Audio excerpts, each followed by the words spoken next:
Bom, pessoal, vamos continuar nossas questões de função exponencial, agora para essa segunda parte das resoluções do nosso caderno 3. Então, eu escolhi alguns exercícios para a gente fazer, escolhi de maneira mais salteada, para a gente tentar fazer um nível crescente de dificuldade, tá bom? Então, vou começar com a questão que envolve gráficos. Gráfico é uma coisa que está presente simplesmente em todas as provas de vestibular, né? Vamos lá. Questão número 14 da página 31. Diz o seguinte: a figura abaixo mostra o gráfico da função f de x igual a 2 elevado a x. Vou colocar aqui, chamar de y, tá? 2 elevado a x. A área da região sombreada formada por retângulos é igual a... Como é que a gente faz para calcular essa área sombreada? Bom, dá para perceber aqui que são 3 retângulos. Então, para ficar mais simples, vou fazer o seguinte. Eu vou dizer que a área total é a soma das áreas dos 3 retângulos. Área 1 mais área 2 mais área 3. Como é que se calcula a área de um retângulo? Qualquer retângulo, base vezes altura. Isso é em qualquer lugar do mundo. A área do retângulo é base vezes altura. Aqui a gente tem uma sorte, que é o seguinte. Todas as bases medem 1. Uma unidade. Base vezes altura, base vezes altura, base vezes altura. Todas as bases são iguais a 1. Então eu vou falar que é 1 vezes a primeira altura, mais 1 vezes a segunda altura, mais 1 vezes a terceira altura. Bom, como é que eu vou calcular a altura agora? Aí é que entra a parte da função. Olha só. Essa primeira altura que está aqui, a altura é o y, tá? A função, essa linha, o gráfico dela é essa linhazinha amarela. Quando eu substituo x por menos 1, vamos supor, esse x aqui vai subir, tocar na função e vai ter uma determinada altura, que é o que a gente chama de imagem da função. Normalmente é isso, tá? Então, a imagem da função aqui é o valor de y quando x é menos 1. Ou seja, vai ser a própria altura do retângulo, tá? A altura do retângulo é a imagem da função, nesse caso, quando x é menos 1. Note, por exemplo, que o segundo retângulo, a altura dele é quando x é 0. E a terceira altura é quando x é igual a 1. Joga na função, eu tenho a terceira altura do retângulo, beleza? Então vamos calcular uma por uma. Bom, para saber quanto vale cada imagem, é só substituir na função que foi dada para a gente. Então vamos lá. 1 vezes a altura, eu não preciso escrever mais esse 1, vou colocar apenas a altura. Troca x por menos 1, fica 2 elevado a menos 1. Aqui troca x por 0, 2 elevado a 0. E aqui eu troco x por 1, fica 2 elevado a 1. Por que 2 a menos 1? Por que 2 elevado a 0? E por que 2 elevado a 1? Porque a função 2 elevado a x, tá bom? Não esquece. Bom, 2 elevado a menos 1 é meio. 2 elevado a 0 é 1, todo número elevado a 0 é 1, e 2 elevado a 1 é 2. Então, nesse caso, a área total dá 3,5. Resolvido aí, sem muitos problemas, sem muitos desafios, digamos assim. Mais simples, tá bom? Voltando à página, a gente vai fazer a questão número 10, que é uma questão super importante, tá bom? Muito importante aqui, que é o tipo de questão que fala para a gente montar a função. Só que você diz, montar uma função exponencial é fácil, é b vezes a elevado a x. É, só que às vezes o vestibular pega as alternativas e escreve de uma forma não muito usual para atrapalhar a gente. Na verdade, não sei se é atrapalhar ou avaliar melhor a nossa habilidade, tá bom? Vamos se ligar nessa questão. Ele fala que existe um fungo de bastante importância econômica, que ele é utilizado como fermento para massa de pão, produzindo dióxido de carbono e fazendo a massa crescer. É também utilizado na produção de bebidas alcoólicas fermentadas, pois converte açúcar em álcool etílico. Sob certas condições de cultura, este fungo cresce exponencialmente, de forma que a quantidade presente no instante t dobra a cada 1,5 hora. Olha só, isso aqui é legal, né? Na hora de montar, a gente chama normalmente y de b vezes a elevado a x. Isso aqui é o valor inicial. E aqui esse fator multiplicativo, que nesse caso vai ser 2, porque dobra a cada período, tá? Esse x eu chamo geralmente dos períodos, que nesse caso cada período tem 1h30. Bom, olha só, aqui são os períodos. Ele quer saber qual é a função quando o tempo está em hora. Aí eu preciso fazer uma pequena conversão. É aí que a questão se torna um pouco mais difícil, porque você tem que saber manipular bem as propriedades exponenciais. Bom, ele quer saber o seguinte, qual é ele chama isso aqui de quantidade final, tá? Quantidade, ele usa a letra Q, então vai ser Q, a quantidade em função do tempo. Esse B que a gente chama do valor inicial, ele usa a letra Q0, ele usa o termo Q0 como quantidade inicial. E aqui está tudo certo, 2 elevado a x, onde x são os períodos. O único detalhe é que eu preciso fazer essa mudança. X é cada período de 1h30. Como é que eu faço isso? Olha só. X é 1h30, cada período de 1h30. Essa é a ideia aqui. Desculpa, deixa eu ajeitar. O contrário, na verdade. T é igual a 1h30 vezes x. O tempo são períodos de 1h30. Tá bom? Se você tem x igual a 1, é 1h30. X igual a 2, 3 horas. X igual a 3, 4 horas e meia. E assim por diante. Se você quiser substituir esse x aqui, basta isolar. E aí a gente tem a função com essa aparência, com essa cara. Que é 0, 2 elevado a t sobre 1,5. Olha só. A questão praticamente acabou. Essa é a função, está pronta, não precisa fazer mais nada em tese, ela já está pronta. Se fosse uma questão aberta, onde o corretor iria avaliar a sua função, você já teria 100% da questão feita. Tá aí. Só que é uma questão ABCDE e a gente precisa escrever do jeito que está na alternativa. É aí que a gente precisa ter um pouquinho mais de habilidade. É para avaliar isso aqui agora que eu vou mostrar para vocês, tá bom? É o seguinte. Note que as alternativas, pode olhar aí na sua postura, olhe bem as alternativas. Elas não tem, assim, não tem nenhuma alternativa com essa aparência. A gente vai precisar mudar um pouco a cara da função. Tá? Como é que eu vou fazer isso? Olha só. Primeira coisa, 1,5 é a mesma coisa que 3 sobre 2, tá? Então, a primeira coisa que eu vou fazer é isso aqui. 1,5 é 3 meios. Até aí, ok. Bom, t dividido por 3 meios, essa fração que está no denominador, esse 2 já passa para o numerador. Então, por enquanto, já está assim. 2t sobre 3. Já mudou um pouco a maneira de escrever. Olha só, é a mesma função daqui do início. Mudei um pouquinho, mudei um pouco mais. Agora eu vou lançar a mão aqui de uma propriedade das potências, uma das propriedades básicas das potências, lá na nossa primeira aula de exponencial, que eu fiz uma aula sobre propriedades básicas. Se liga só, vou botar aqui como uma observação. Um número com um expoente racional, ou seja, com uma fração, tá?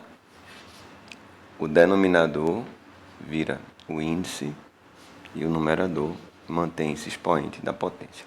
Tá, então vou usar isso aqui. Olha só. Esse 3 que está aqui no denominador vai se transformar em raiz cúbica. Vai ficar assim. Raiz cúbica de Q elevado a 2. Oh, desculpa. Não sei porque eu botei esse Q aqui. Viajei. É 2. Essa é a hora que a gente sente falta de uma aula presencial, porque o aluno falaria, Valdemar, corrige ali. 2, perdão, pessoal. 2. 2 elevado a 2t. Bom, o que é que eu posso fazer com isso aqui agora? Esse 2 elevado a 2t, eu posso fazer uma pequena mudança, que é essa aqui, ó.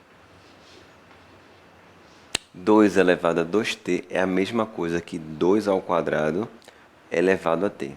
tá? 2 ao quadrado elevado a t, porque esse quadrado aí vai multiplicar o t, fica a mesma coisa. Então, isso aqui é exatamente igual a 4 elevado a t.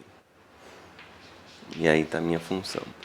Já mudou um pouco a aparência em relação a isso, em relação a essa daqui, em relação a essa daqui. Mas a questão, a alternativa E, inclusive, ela está escrita dessa forma. Então, é muito importante você saber manipular bem as potências, senão a gente vai travar. Chega aqui e não sabe o que fazer, beleza? Fica atento, revisa bem as propriedades. E agora, para a gente finalizar, eu deixei a melhor questão para o final. Eu acho essa questão extremamente inteligente, muito criativa, muito boa mesmo. Não é fácil, mas é uma questão que vai lhe ajudar a subir um pouco de nível na hora de raciocínio, tá? De raciocinar em problemas mais sofisticados. Fica ligado que essa é massa. Vê. Um jogo pedagógico foi desenvolvido com as seguintes regras. Os alunos iniciam a primeira rodada com 256 pontos. Isso é o valor inicial. Vamos chamar isso aqui de valor inicial. Inicial, 256 pontos. Faça uma pergunta a um aluno. Se ele acertar, ganha metade dos pontos que tem. Se errar, perde metade dos pontos que tem. Ao final de 8 rodadas, cada aluno subtrai dos pontos que tem os 256 iniciais, para ver se lucrou ou ficou devendo. Olha só, no final das rodadas, né? Ou seja, a gente vai descobrir qual é o valor final que ele vai ficar. É sempre isso aqui. Isso aqui, não esquece. Aqui o B é o valor inicial, isso aqui é o valor final. É a quantidade, vou até colocar aqui. Final. Vai servir a mesma ideia para essa daqui. Só que aí tem um detalhe. No jogo, ele pode ganhar ou perder. Então eu tenho que colocar uma função que contém essas duas coisas ao mesmo tempo. É aí que fica um pouco mais complicado. E aí a pergunta dele é a seguinte. O desempenho de um aluno que ao final de 8 rodadas ficou devendo 13 pontos foi de... Vamos lá, qual é o desempenho desse menino ou menina que ao final de 8 rodadas ficou devendo 13 pontos? Ou seja, a gente tem o valor final, o valor inicial, perdão, 256, o valor final eu vou chamar de y, que vai ser a minha função, tá bom? E o que ele ficou devendo, 13 pontos, significa o valor final do jogo, menos os 256 iniciais, corresponde a menos 13. Tá? Qualquer coisa, lê de novo. No final, quando termina a brincadeira, aquilo que ele terminou com a pontuação, você subtrai os 256 iniciais para saber se ele ficou devendo ou não. Ou seja, a questão menciona que ele ficou devendo 13 pontos. Então, depois que eu achar o valor inicial, o valor final aqui, eu vou subtrair 256 e vou igualar a menos 13. Agora, a bronca é como é que eu monto essa função, beleza? Esse é o detalhe. Aí eu vou dar essa dica para vocês. Eu espero que vocês gostem desse raciocínio, tá? Preste atenção. Quando ele joga e ganha, então quando ele ganha, aumenta 50%. Ou seja, ele ganha metade do que ele tinha. Tem aí no texto. Vou ler de novo. Se ele ganha, se ele acerta, ele ganha metade dos pontos que tem. Ganhar 50%, aí vou ter que lembrar da aula de porcentagem. Ganhar 50% significa multiplicar por 1,5. Tá certo? Bom, multiplicar por 1,5, né? Ou multiplicar por 3 sobre 2. 1,5 é a mesma coisa que 3 sobre 2. Inclusive eu usei isso aqui. Olha que bacana. Multiplicar por 1,5 é multiplicar por 3,5. 3 meios. Isso se ele ganhar uma vez. Se ele ganhar duas vezes, eu vou multiplicar por 3 meios duas vezes. Se ele... Acompanha meu raciocínio. Se ele ganhar 3 vezes, eu vou multiplicar por 3 meios 3 vezes. Fica 3 meios ao cubo. Se ele ganhar 10 vezes, ele vai multiplicar por 3 meios 10 vezes e assim por diante, tá bom?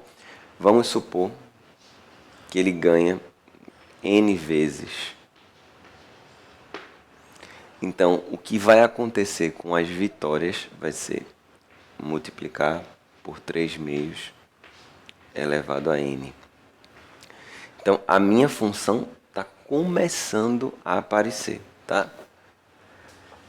Esse é o fator multiplicativo que eu vou usar para as vitórias. 3 meios elevado a n. Agora eu quero saber quando ele erra a questão. O que acontece? Então, quando ele ganha, quando ele perde, né? Quando ele erra. Errando, o que acontece? Ele perde metade dos pontos. Então ele perde 50% do que ele tem. Vamos lembrar, perder metade significa ficar com a outra metade. Ou seja, quando você perde 50%, você, para saber quanto você vai ficar no final, você multiplica por meio, tá bom? Então isso aqui é multiplicar por meio. Vamos supor que ele perdeu m vezes, por exemplo, m de Maria, tá? M vezes. Então ele vai multiplicar por 1 meio, m vezes. Então fica 1 meio elevado a n. Então olha só a minha função como é. Com quantos pontos ele começa? Olha aí na sua apostila, olha no seu caderno. Qual é a quantidade inicial de pontos? 256. Então, ele começa com 256. Vai acertar algumas vezes. Já vou multiplicar por 3 meios elevado a n. N é o número de questões certas. E vai errar algumas vezes. Vai multiplicar por meio elevado a m. Beleza? N de navio, M de Maria. Aqui são as questões certas, aqui são as questões erradas. Claro que eu não vou trabalhar com duas incógnitas, eu vou fazer uma pequena substituição, porque ele fala no problema que são 8 questões no total. Portanto, eu vou substituir M por 8 menos N. Porque aí fica tudo numa única variável, tá? Olha como é que ficou minha função. Não é fácil essa questão ela já é num nível bem mais interessante, tá bom? A minha função ficou 256, 3 meios elevado a n, vezes meio elevado a m, que a gente vai trocar por 8 menos n. Pronto. Finalmente, consegui encontrar a função, vou substituir aqui, igualar a menos 13, e aí acabou a questão, tá bom? Não é simples, mas sabe aquele tipo de questão que você tem que aprender a fazer, porque vai fazer a diferença na hora de você encarar um problema mais complicado, beleza? Então tem que aprender essa ideia de todo jeito, tá bom? Qualquer dúvida que ficar, entre em contato com a gente, comigo ou com nossa equipe de monitores, tá? Não deixa de entrar em contato. Bom, substituindo aqui, 256, 3 meios elevado a n, meio elevado a 8 menos n, continuando, menos 256 igual a menos 13. Primeira coisa, esse menos 256 eu vou passar para lá. Ele está negativo, vai passar positivo. Então vai ficar 256. Aqui eu vou dar uma pequena separada. Vou escrever que é 3 elevado a n sobre 2 elevado a n. 1 elevado a qualquer coisa é 1. Então você pode até tirar esse expoente do 1, fica muito mais fácil. Somente 1 aqui. E aqui 2 elevado a 8 menos n. Passa para lá, fica mais 256 menos 13. Vamos dar uma enxugada. Vai ficar bem pequenininho, a gente vai achar sem problema nenhum. Olha só. 256 vezes 3 elevado a n. O que acontece aqui com multiplicação de potências de mesma base? A gente repete a base e soma os expoentes, tá? Multiplicando isso com isso, repete a base, soma os expoentes. Igual aqui 243. Olha só, n menos n vai cancelar. Então já cancelei aqui. E aí ficou 256 vezes 3 elevado a n sobre 2 à oitava igual a 243. 2 à oitava, 2 vezes 2, 4 vezes 2, 8 vezes 2, 16 vezes 2, 64 vezes 2, 128 vezes 2, 256. Olha só, é exatamente 2 oitavos. Então já cancela. Pá, pá. Ficou 3 elevado a n igual a 243. Só que 243 é 3 à quinta. Então n é 5. Significa que ele acertou 5 vezes e errou. Como a soma tem que dar 8, errou 3 vezes. Então, certas. 5, erradas 3. E aí a gente finaliza essa questão. Realmente ela é um pouco mais difícil, mas é uma ideia muito boa, muito interessante, bem legal, bem original esse problema. Espero que vocês tenham compreendido bem. Qualquer coisa, assiste novamente ou entra em contato com a gente, ou faz as duas coisas, assiste e entra em contato com a gente para a gente poder ajudar você, tá bom? Até a próxima e ótimos estudos!